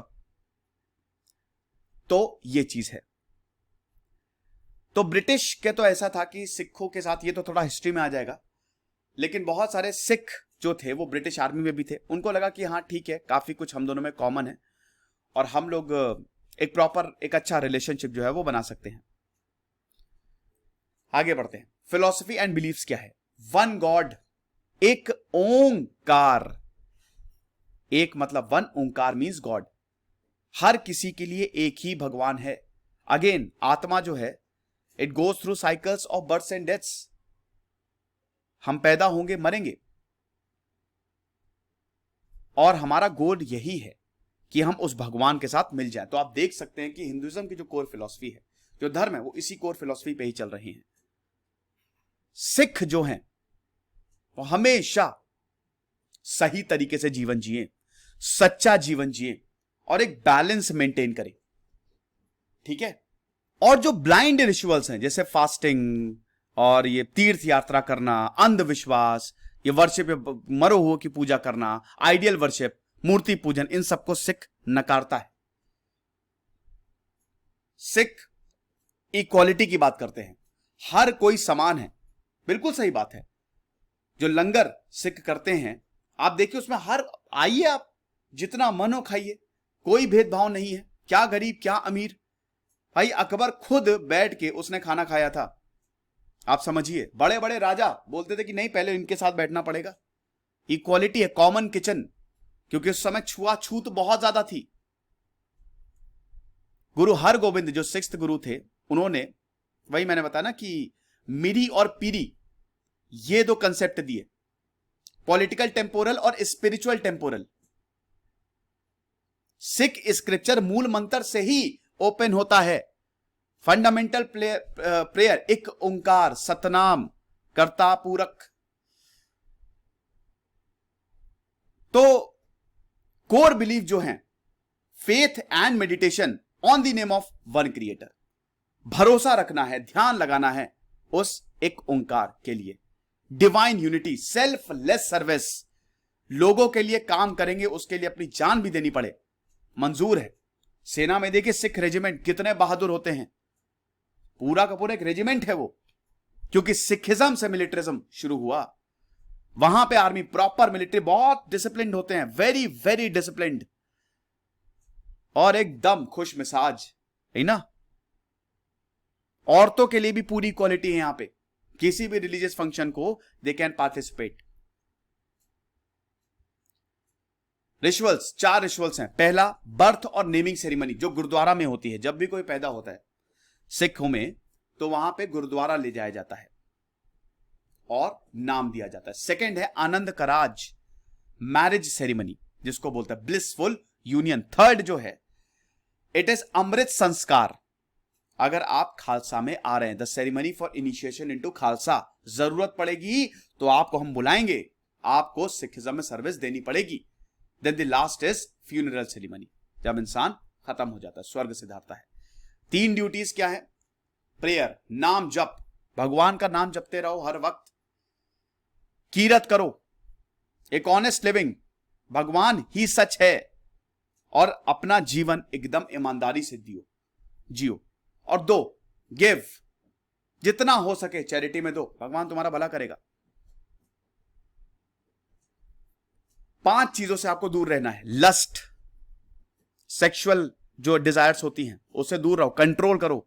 ग्रीड, लालच, दूर रहो। अटैचमेंट नहीं, गुस्सा नहीं, और प्राइड नहीं, घमंड नहीं। गुरुद्वारास जो हैं, इंपॉर्टेंट गुरुद्वारा सिखिज्म में, पंज तख्त, 5 तख्त जो हैं 5 गुरुद्वाराज में। अकाल तख्त साहिब मतलब एटर्नल थ्रोन, ये गोल्डन टेम्पल में है। गुरु हरगोबिंद जी ने इसकी स्थापना की। फिर केशगढ़ साहिब, अगेन आनंदपुर साहिब में है ये। देन दमदम साहिब, श्री पटना साहिब, श्री हुजूर साहिब। ननकाना साहिब पाकिस्तान में, जो गुरु नानक की जन्म स्थान है। ठीक है, अभी खोल भी दिया था, आपको पता ही, आनंदपुर रेजोल्यूशन, बेसिकली रेजोल्यूशन नहीं मतलब। उसके बाद आदि ग्रंथ है, this is the abode of the eternal गुरु, इसी को गुरु ग्रंथ साहिब बोला जाता है। 10 गुरुओं के बाद यही किताब है, the Holi book of Sikhism, जिसमें जीवन कैसे जीना है, लोगों के लिए कैसे काम करना है, और कैसे लिबरेशन होगा, वो सब दिया गया है। ओके, अब 5 इंपॉर्टेंट पॉइंट्स हैं, इवेंट्स हैं बेसिकली। पहला, the teaching of Guru Nanak है, इनका जो मैसेज है लिबरेशन का, through meditation on the divine name, ये हर किसी को फॉलो करना है। दूसरी चीज जो हर गोविंद जी ने बताया कि सिखों को, देखिए फंडामेंटल राइट में भी है कि सिख कृपाण यूज कर सकते हैं। तीसरा पॉइंट ये है कि Khalsa, founding of the Khalsa, you have to do this. Then 4th event is Guru Granth Sahib. And the final event is जब सिखिज्म का रिफॉर्मेशन हुआ, दोबारा से ये रिफॉर्म हुआ। अब आप ये देख लीजिए, 10 गुरु हैं ये, ठीक है, आप इनको आराम से पॉज करके देख लीजिएगा। अब हम बात करते हैं इब्राहिमिक रिलीजन की। इब्राहिमिक रिलीजन में हम सबसे पहले, एक्चुअली उल्टा कर दिया है ये, तो हम बात करेंगे सबसे पहले तो जुडाइज्म की, क्योंकि जुडाइज्म सबसे पहले आया। जुडाइज्म की सबसे बड़ी बात है, यहूदियों की सबसे बड़ी बात है, ये कभी कन्वर्ट नहीं करते। ये इनकी बहुत देखिए, बैंक्स को तो उन्होंने कंट्रोल किया ही, लेकिन जुडाइज्म में आपको कभी भी कन्वर्जन मिलेगा ही नहीं। ये दुनिया का ओल्डेस्ट मोनोथीस्टिक रिलीजन है। अब हम मोनोथीस्टिक रिलीजन पे आ गए, इब्राहिमिक रिलीजन। तो जुडाइज्म की सबसे बड़ी बात है, दे विल नॉट कन्वर्ट, कभी भी कुछ भी नहीं बोलेंगे और अपना काम करते जाएंगे। 4000 साल पहले जुडाइज्म की स्थापना हुई थी। अगेन, जुडाइज्म के जो फॉलोअर्स हैं, जो यहूदी होते हैं ना, दे बिलीव इन वन गॉड। कई बार मैं जुडाइज्म पे लेक्चर ले चुका हूं, यरूशलेम पे लेक्चर ले चुका हूं। तो बहुत सारे collective religious, cultural and legal tradition Jewish people follow करते हैं। हिब्रू बाइबल है, तोरा is the part of the larger text जो इनको बोला जाता है। So the history of Judaism is essential. Jewish faith, इनके कल्चर, इनके लॉ, इनके हेरिटेज को अगर आपको स्टडी करना है तो जुडाइज्म पढ़िए। जुडाइज्म क्या इनके विश्वास है? 10th लार्जेस्ट रिलीजन है अगर जुडाइज्म की बात करें इन दी वर्ल्ड। तो जूइश पीपल का मानना है कि अभी तक इनके मसीहा आए ही नहीं है। ये आएंगे, एक दिन जरूर आएंगे, अभी तक मसीहा आए हैं ही नहीं। जैसे क्रिश्चियनिटी में तो जीसस आ गए हैं, इस्लाम में प्रॉफिट आ गए हैं, लेकिन अभी तक ज्यूज में, यहूदी मानते हैं कि हमारे मसीहा एक दिन आएंगे और सबका उद्धार करेंगे। अब जूइश पीपल ये भी मानते हैं कि बेसिकली एक स्पेशल एग्रीमेंट हुआ है हमारा और भगवान का। भगवान जो है वो अपना जो मैसेज है, अपनी जो बातें कहनी है, वो अपने बिलीवर्स को बोलते हैं थ्रू प्रॉफिट्स, और उसके बाद वो अच्छी चीजों का रिवॉर्ड करते हैं।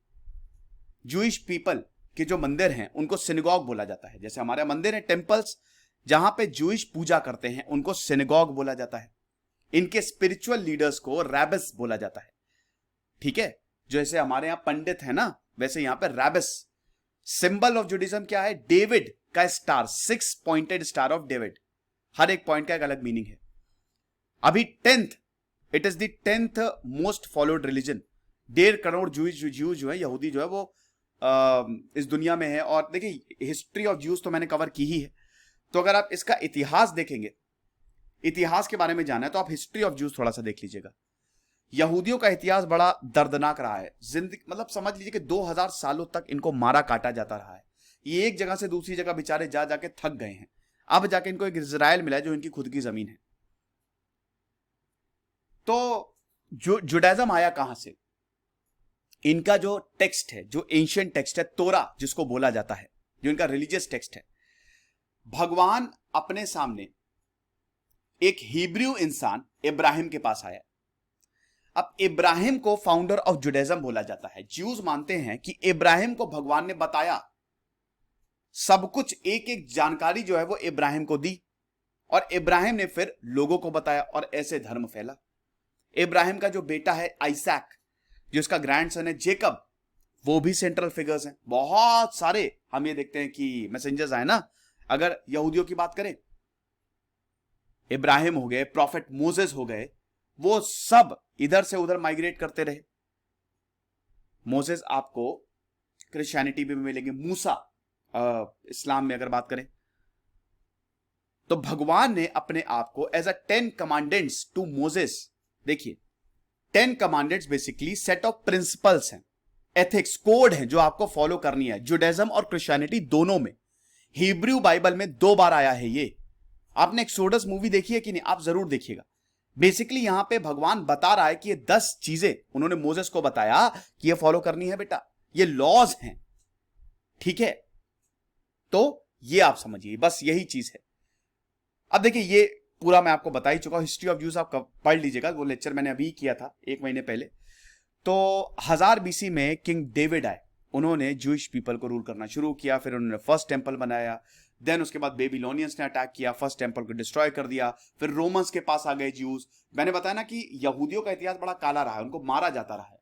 तो रोमन्स ने फिर इधर से उधर मारना शुरू किया, एक समय से काटना शुरू किया, फिर बाद में क्रूसेड से शुरू हो गया धर्म युद्ध। यरूशलेम यहूदियों का है कि क्रिश्चियंस का कि इस्लाम का, मुस्लिमों का यहां पे राज था। फिर इधर क्रिश्चियनिटी ने पूरी एक्सपेडिशन शुरू की। तो हम ये देखते हैं इस्लाम और क्रिश्चियनिटी में युद्ध हुआ, बीच में फंस गए यहूदी, तो उनको मारा काटा गया, 8 क्रूसेड्स हुई। फिर उसके बाद ऑटोमन्स के पास आए। तो ये सब चीजें चलती रही और फाइनली 1948 में, 1948 में यहूदियों का अपना स्थान मिला, इजराइल। तो जो ज्यूइश होली बुक्स हैं उनको तनाख बोला जाता है, जिसको तोरा, विच इंक्लूड्स तोरा। It is the sacred text of Judaism, और इसी के ही थ्रू पढ़ाया जाता है सबको। फिर शब्बात है। शब्बात क्या है? It is the day of rest and prayer for Jews. छुट्टी है, लेकिन इस छुट्टी के दिन आपको प्रेयर करनी है, आपको प्रार्थना करनी है। फ्राइडे को आप देख सकते हैं ना कि इब्राहिमिक रिलीजन ना काफी ज्यादा सिमिलर है। गुड फ्राइडे, जुडाइज्म में भी फ्राइडे, इस्लाम में भी जुम्मा, तो काफी सिमिलैरिटी आपको देखने को मिलेगी। जैसा कि नॉन इब्राहिमिक रिलीजन में, चाहे वो सिखिज्म हो, चाहे वो जैनिज्म हो, चाहे बुद्धिज्म हो, चाहे हिंदुइज्म हो, उन चारों में सिमिलैरिटी है, वैसे ही इस्लाम, क्रिश्चियनिटी, जुडाइज्म, इन तीनों में भी सिमिलैरिटी आपको देखने को मिलेगी। तो it will begin on Friday और उसके बाद सैटरडे तक चलता है। अब यहां पे बहुत सारी प्रेयर्स होती हैं, लोग आते हैं, काम करते हैं, लोगों की मदद करते हैं, रीडिंग, डिस्कशन होता है, तोरा पे, ये सारी चीजें हैं। ये आप देख सकते हैं कि परसिक्यूशन कैसे हुआ। ठीक है, बहुत इनको मैंने बताया ना कि जहां जहां गए, चाहे वो स्पेन हो, चाहे वो रशिया हो, इनको मारा जाता रहा है। तो मैंने हिस्ट्री ऑफ ज्यूज कवर की है। तो अब ये तो हो गया जुडाइज्म। अब आते हैं हम क्रिश्चियनिटी पे। ठीक है, Christianity is the most widely practised religion. दुनिया में 200 करोड़ से ज्यादा फॉलोअर्स क्रिश्चियनिटी के हैं। ठीक है, यह सबसे ज्यादा फॉलो किया जाता है।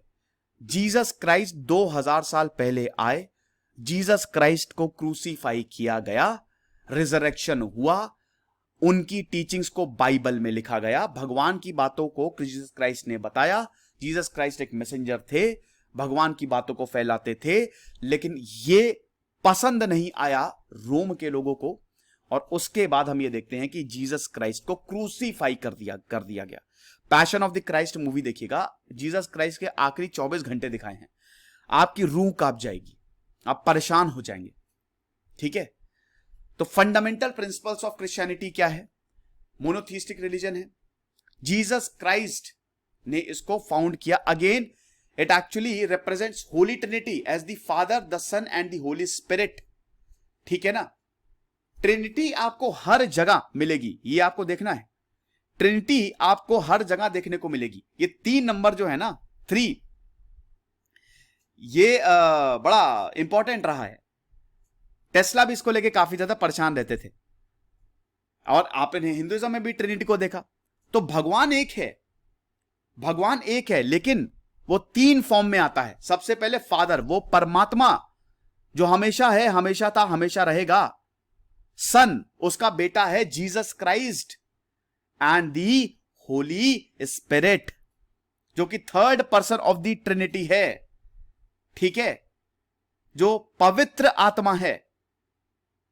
सो बेसिकली ये होली ट्रिनिटी है, और ये सब एक में ही कंबाइन होंगे, एक त्रिशूल टाइप का बनाएंगे। नेचर एक ही है जो हर एक इंसान के पास होता है, लेकिन भगवान की बात को आप सुनेंगे और उसको फैलाएंगे। ट्रिनिटी जिसको बोला जाता है। तो यहां पे Holy Trinity, father, son and the Holy Spirit पे बहुत ज्यादा ध्यान दिया जाता है। और उसके बाद जीसस क्राइस्ट ने, तो मैंने आपको बता ही दिया, जीसस क्राइस्ट का जन्म बेथलेहम में हुआ, और उसके बाद उन्होंने अपनी टीचिंग्स को फैलाना शुरू किया। वो मूवी भी बहुत बढ़िया मूवी आई थी यार, उसका नाम भूल गया, द डाविंची कोड, वो जरूर देखिएगा, शानदार मूवी है, सस्पेंस है, बढ़िया मूवी है। जीसस एक रियल पर्सन थे, ज्यादातर हिस्टोरियंस का मानना है वो एक इंसान थे। 2 BC एंड 7 BC के अराउंड वो आए, और उन्होंने क्रिश्चियनिटी की नींव रखी। मदर मैरी के बेटे थे, ये वर्जिन थी, लेकिन भगवान ने वरदान दिया, और जीसस क्राइस्ट का जन्म होता है बेथलेहम में। यरूशलेम के साउथ में पड़ता है। यरूशलेम 3 धर्मों के लिए सबसे पवित्र जगह है ना, इजराइल में है ये, जिसको लेवेंट रीजन भी बोला जाता है, होली प्लेस जिसको आप बोलेंगे, कि यहां पे क्रिश्चियनिटी निकला, यहां से इस्लाम निकला, यहां से जुडाइज्म तो सबसे पहले निकले ही, फिर क्रिश्चियनिटी, फिर इस्लाम। ठीक है, तो यरूशलेम जो है यहां पे ही साउथ ऑफ यरूशलेम बेथलेहम में इनका जन्म हुआ। सुपर नेचुरल इवेंट था कि भगवान ने खुद वरदान दिया, जिस तरीके से द्रौपदी को वरदान मिला था, अरे सॉरी कुंती को वरदान मिला था ना, नेचर ने वरदान दिया था, 5 भगवानों ने वरदान दिया था, वैसे ही परमेश्वर ने भी मदर मैरी को, वर्जिन थी लेकिन मदर मैरी को वरदान दिया और जीसस क्राइस्ट का जन्म हुआ। अब जीसस क्राइस्ट के चाइल्डहुड के बारे में तो हमको ज्यादा पता नहीं है, लेकिन इनको जीसस ऑफ नजरात भी बोला जाता है। किसी तरीके से जो राजा हेरोड था उस समय, उसने परसिक्यूशन चलाया हुआ था, यहां से बच के भागे, इजिप्ट गए।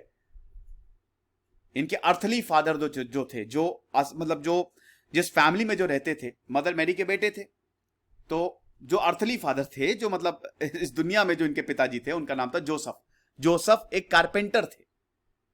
उसके बाद Jesus was raised as a Jewish, ज्यादातर स्कॉलर्स का ये मानना है, और उन्होंने बोला कि हम जुडाइज्म को रिफॉर्म करेंगे, हम एक नए रिलीजन को नहीं बनाएंगे। ऐसे स्कॉलर्स का देखिए इसमें बहुत ज्यादा डिस्प्यूटेड है। 30 साल की उम्र में जीसस ने पब्लिक मिनिस्ट्री को शुरू कर दिया, बैप्टाइज किया गया इनको जॉर्डन रिवर के पास जॉन द बैप्टिस्ट द्वारा। 3 साल के बाद, मतलब अगले समझ लीजिए 3 सालों तक जीसस हर जगह घूमे, और वही मैंने बताया ना कि बुद्ध की तरह इन्होंने डिसाइपल्स इकट्ठा किए अपनी टीचिंग से, सब इनकी टीचिंग से मंत्रमुग्ध 12 डिसाइपल्स।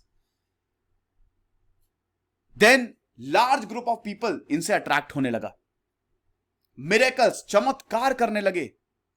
जीसस क्राइस्ट एक मरे हुए इंसान को जगा दिया, लैजरस फ्रॉम द ग्रेव, पानी पे चलना, अंधे को ठीक करना। जीसस की ये जो मिरेकल्स, ये चमत्कार है, ये हर जगह फैलने लगे। अब भैया खतरा मंडराया, राजा डरने लगा कि यार ये तो बड़ी प्रॉब्लम कर देगा, अगर ऐसा ही चला तो हम तो गए काम से। उसके बाद जीसस को क्रूसीफाई कर दिया गया। बहुत लंबी चौड़ी कहानी है, जीसस पे एक अलग ही लेक्चर बन सकता है। टीचिंग्स, जीसस की टीचिंग्स क्या है? हिडन मैसेजेस थे, शॉर्ट स्टोरीज। मैंने बताया ना कि स्टोरी सबसे अच्छे से हमको समझ में आती है, तो छोटी छोटी स्टोरीज, लेकिन मैसेज बहुत डीप होता था। छोटी स्टोरीज इसलिए भी होती थी क्योंकि अगर उस समय ऐसे एकदम खुल के चीजें बताने लगते तो फिर बचते नहीं, खत्म कर दिए जाते। तो जितने भी बड़े बड़े साइंटिस्ट, फिलोसफर्स और मैसेंजर्स आए, उन्होंने हिडन मैसेज दिया कि लोगों को पता भी चल जाए, कोई प्रॉब्लम भी ना हो। क्रिश्चियनिटी का यहां पे उदय हुआ, बाद में चर्चेस बने, सेंट्स आए। भगवान को प्यार करो, अपने पड़ोसी से प्यार करो, दूसरों को अगर मान लो उन्होंने आपके साथ गंदा भी किया है, माफ कर दो। अपने दुश्मन से भी प्यार करो। कितनी बड़ी बात, अपने दुश्मन।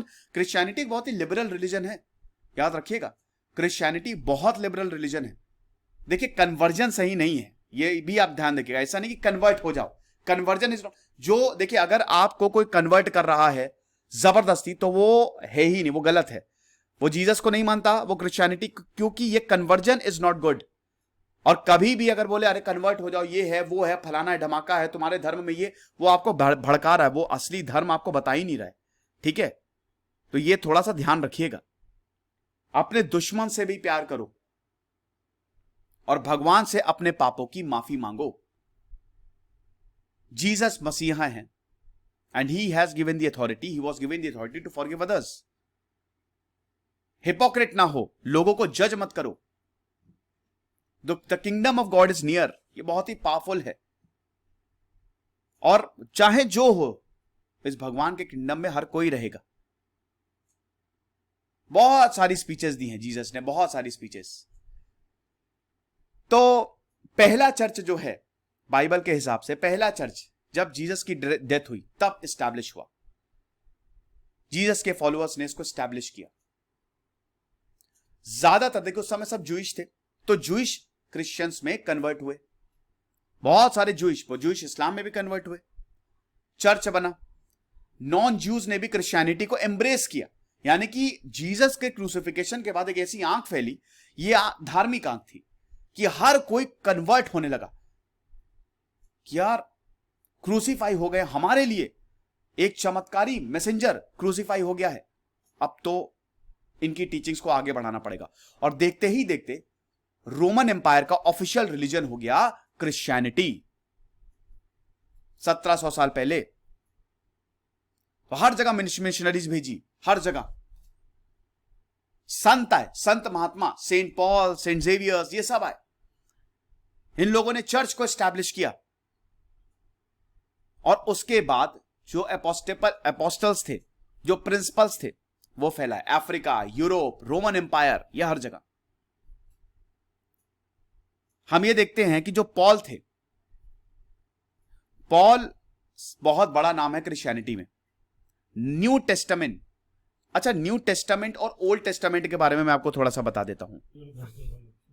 न्यू टेस्टामेंट जो है इसमें 27 किताबें लिखी गई, ओल्ड टेस्टामेंट में 39 इन प्रोटेस्टेंट, बाकी 51 कैथोलिक, ठीक है। और न्यू टेस्टामेंट बेसिकली फोकस करती है कि लाइफ एंड टीचिंग्स जीसस की कैसी रही, क्रिश्चियनिटी, चर्च।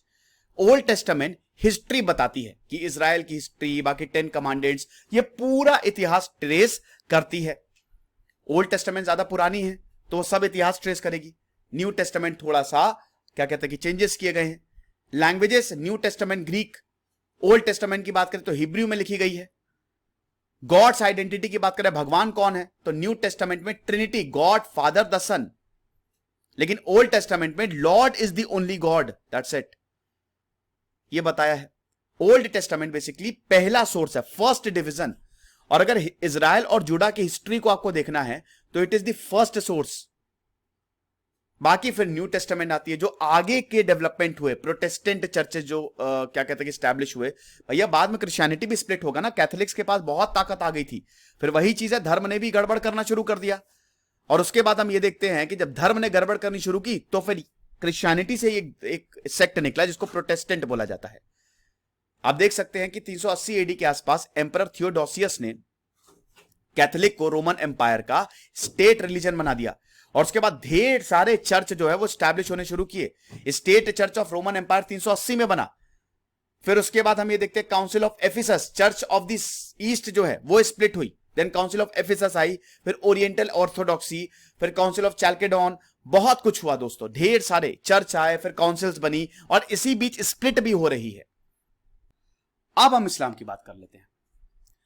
इस्लाम जो है that is the second largest religion of the world. 150 से 200 करोड़ लोग इस्लाम को फॉलो करते हैं वर्ल्ड वाइड। 632 एडी में हम ये देखते हैं कि इस्लाम का उदय हुआ, आज से 1400 साल पहले। Profit was the last messenger.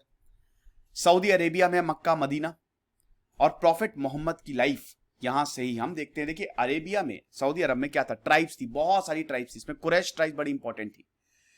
तो ये ट्राइब जो थी, हालांकि इस्लाम पे भी मैंने बहुत सारे लेक्चर्स लिए, आप देखिएगा, ये ट्राइब जो थी ये कंट्रोल करती थी ट्रेड को और बाकी सब चीजों को। फिर एक नए रिलीजन का उदय होता है, इस्लाम। प्रॉफिट मोहम्मद आए, 570 से 632 कॉमन एरा तक रहे ये, जिनका नाम may the peace upon him लिया जाता है हमेशा। क्रिश्चियन पहले आए, जुडाइज्म, और फिर क्रिश्चियनिटी, देन इस्लाम, एक रूलर आया। तो वही मतलब इस्लाम जो है वो एक धर्म है, आई एम रियली सॉरी। मुस्लिम जो है, अच्छा इस्लाम और मुस्लिम, इस्लाम धर्म है, मुस्लिम फॉलोअर्स है। तो 632 एडी के बाद कैलिफेट्स आई, इस्लाम बहुत तेजी से फैला। देखिए इस्लाम एक इक्वालिटी की तरह आया था, उस समय बहुत ज्यादा अनइक्वालिटी थी, तो लोगों ने इस्लाम को एम्ब्रेस करना शुरू किया कि इस्लाम को हम अपनाएंगे और कम से कम हमको अच्छा व्यवहार तो मिलेगा। और इस्लाम फिर बहुत तेजी से फैला भी। यहूदियों को जब इस्लाम का उदय हुआ, ओटोमन एम्पायर है, तो यहूदियों को अच्छा खासा इसमें ट्रीटमेंट मिलता था, ठीक है, ये चीज है। तो बेसिकली इस समय दुनिया की 25% पॉपुलेशन जो है दैट एक्चुअली फॉलोज इस्लाम। और अगर बात करते हैं, ये आप देख सकते हैं, ये पूरा का पूरा एक्सपेंशन आप देख सकते हैं, ठीक है। ये तो आपका यूरोप है, ये सऊदी अरब है, ये है मक्का, ये है मदीना, और यहां से इस्लाम, यहां पे इस्लाम की स्थापना होती है। और उसके बाद इस्लाम फिर फैलना पूरे यूरोप और हर जगह शुरू हुआ, पर्शिया और भारत भी आया, फिर इस्लामिक इन्वेजन हुआ। 47 देशों से ज्यादा अभी इस्लामिक कंट्रीज हैं, और बहुत सारे प्रॉफिट्स को ये भी इंक्लूड करती है, बट प्रॉफिट जो थे, prophet Mohammad, he was the last prophet in Islam. अब 5 पिलर्स के बारे में देख लेते हैं। फर्स्ट पिलर है शहाद, testimony, faith, assertion of faith. Muhammad is the messenger of God, Muhammad God के मैसेंजर हैं, and there is no God but God. भगवान मतलब अल्लाह का जो मैसेज है वो मोहम्मद ने आपको बताया है। तो इसीलिए इट इज वेरी इंपॉर्टेंट कि आप उसको ना भूलें। बेसिकली शहाद जो है, it actually promotes unity of the faith, कि इस्लाम में यूनिफिकेशन बहुत जबरदस्त है, बहुत यूनिटी रहती है। तो you have to be unite because there is no God but God. समझे आपकी नहीं? सेकेंड शहादा जो है, यह भगवान की दया को दर्शाता है कि Muhammad is the last prophet, और मोहम्मद की टीचिंग्स को, क्योंकि भगवान मतलब अल्लाह की जो टीचिंग्स है वो मोहम्मद फैलाएंगे, और मोहम्मद की टीचिंग्स को आपको मानना है, सारे मुस्लिम्स को मानना है। Muslims are the follower. Second pillar है आपका प्रेयर। आपको दिन में 5 बार नमाज अदा करनी है। Quran is the Holi book, तो 5 बार आपको नमाज अदा करनी है। एकदम आप अपने आप को पवित्र करिए, स्वच्छ करिए, अंदर से भी बाहर से भी, और उसके बाद मस्जिद में जाके या घर में ही आप नमाज अदा कर सकते हैं। अब नमाज का मतलब क्या है? जो कुरान के वर्सेस हैं, कुरान बेसिकली जो मोहम्मद ने बताया, भगवान की टीचिंग्स, अल्लाह की टीचिंग्स, वो कुरान में है, तो वही आपको बोलना है। या तो तेजी से बोलिए या साइलेंटली बोलिए। देखिए, आप कुछ भी कर रहे हो, लेकिन जो प्रेयर्स होती है ना, दे आर वेरी पावरफुल। चाहे हिंदुइज्म आप प्रैक्टिस कर रहे हो, चाहे क्रिश्चियनिटी आप प्रैक्टिस कर रहे हो, बिलीफ, विश्वास बहुत ज्यादा ताकतवर होता है। अगर आप विश्वास करेंगे, प्रेयर चीजों को बदल देते, क्योंकि आप यूनिवर्स को एक मैसेज भेज रहे हो प्रेयर्स के माध्यम से, और यूनिवर्स आपकी सुनेगा। तो आपको 5 बार नमाज अदा करनी है। वैसे आपको मक्का भी जाना है, फेसिंग, आपको जो नमाज अदा करनी है, यू हैव टू फेस मक्का, क्योंकि मक्का मदीना इज दी, यहां से इस्लाम उदय हुआ ना, तो इस्लाम का सबसे पवित्र स्थान है मक्का मदीना। अब प्रेयर्स आपको सबसे पहले सुबह, दोपहर, शाम, रात, और एक टाइम और, मतलब फजर, डॉन, दोहर, नून, असर, आफ्टरनून, मागरिब, इवनिंग, और ईशा, नाइट। तो 5 बार आपको प्रेयर्स जो है वो अदा करनी है। फिर आपको एक बार मक्का भी जाना पड़ेगा, या आपको, अगर आप मुस्लिम हैं तो यह है कि आपको मक्का मदीना जाना है। Allah is great. Then third pillar is zakat, मदद करो, दूसरों की मदद करो, दूसरों को जितना हो सके चैरिटी करो। सो 2.5 जो जितनी भी आपकी इनकम हो रही है उसका 2.5% आप दूसरों को दे दो। टैक्स भी कलेक्ट किया जाता था ताकि जो होली प्लेसेस हैं, जो मस्जिद हैं, क्योंकि मस्जिद भी बनने लगे इस्लाम के बाद, एक के बाद एक, उनको बनवाया जा सके। Then sawm, fasting during period of Ramzan, 4th pillar है ये। भाई, रमजान जो कि इस्लामिक कैलेंडर का सबसे पवित्र वो महीना हो, उसमें आपको फास्टिंग रखनी पड़ती है। जैसे हमारे नवरात्र है ना, वैसे ही वहां पे रमजान या रमदान का प्रोसेस है। समझ रहे हो आप? तो इसमें आप जब तक पूरे दिन आप कुछ नहीं खाओगे, ना पियोगे। देन हज, आपको जिंदगी में एक बार मक्का जाना ही जाना है, तीर्थ करना है एक तरीके से, ठीक है? तो ये बेसिकली 5 पिलर्स हैं इस्लाम के। Quran is the Holi book of Islam. आपको पता ही है, कुरान जो है, it is the Holi book of Islam, जो अल्लाह का मैसेज है मोहम्मद द्वारा, वो कुरान में ही लिखा है।